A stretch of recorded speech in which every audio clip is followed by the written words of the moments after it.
I only told her my stories of the places I've been, of the trauma, the drama, the things that I've seen, the far away, the exotic. It all seeped into her heart.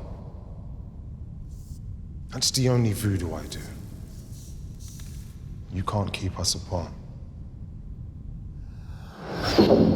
Did you know, Mr. Shakespeare, for no one is sure when you decided to draw Othello as a Moor that his blackness, his otherness would always raise queries about whether the play's racist, and other such theories pertaining to your own true thoughts as the writer, the drawer back in Elizabethan times, which of course was before all these histories of trauma, inequality, migrations that have amplified difference, magnified segregations, traded souls across borders, constructed black and white as the slave and the master, the weak and the might. So some say you couldn't know when you drew your hero back in the 1600s.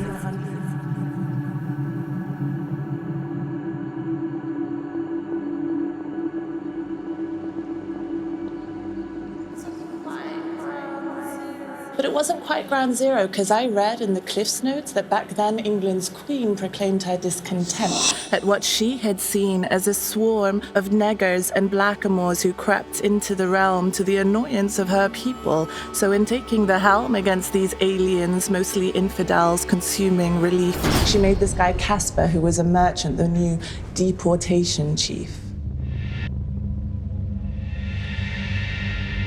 So, Mr. Shakespeare, though the slave trade hadn't yet turned hearts to stone, it could be argued that as humans we've always been prone to attacking those weaker or darker or different, or fearing the other or marking their dissent. In your own words, Mr. Shakespeare, you pose black as the devil and create characters who speak race at an astounding level. They describe Othello as devil, lascivious Moor, black ram. You evoke prejudice at every turn, and your hero is damned by Brabantio's accusations. There's no way his white child, in her snowflake white purity, could ever be beguiled to seek the sooty bosom of such a thing as Othello. He claims witchcraft or voodoo, black magic, but hello, you then subvert the whole thing with the poise and the grace that you give to Othello. He stares State straight in the face and says, I only told her stories of the places I've been, of the trauma,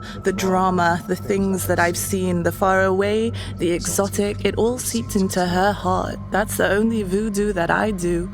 You can't keep us apart, and it made me think a little of the art world's view of the other, as I am a brown female who has yet to discover how to be in the mainstream of the art world's white male tower. They like my stories, but from a distance, those great titans of power. Anyway, Mr. Shakespeare.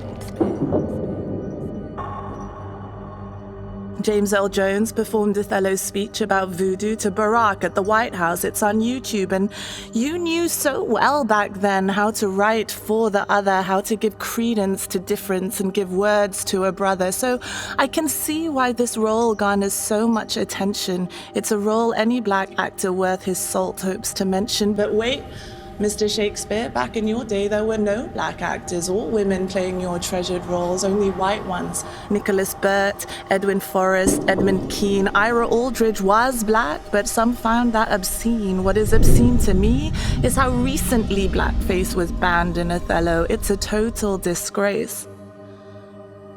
Let's give thanks then to Paul Robeson, who finally brought to the part all the honor, the grandeur, the valor of heart that you wrote into your art that has bewitched generations with its twists and its nuance and its reverberations. It is the crossover of nation that makes Othello the most coveted role for a black actor, because it comes from somewhere way, way down deep in the migratory soul.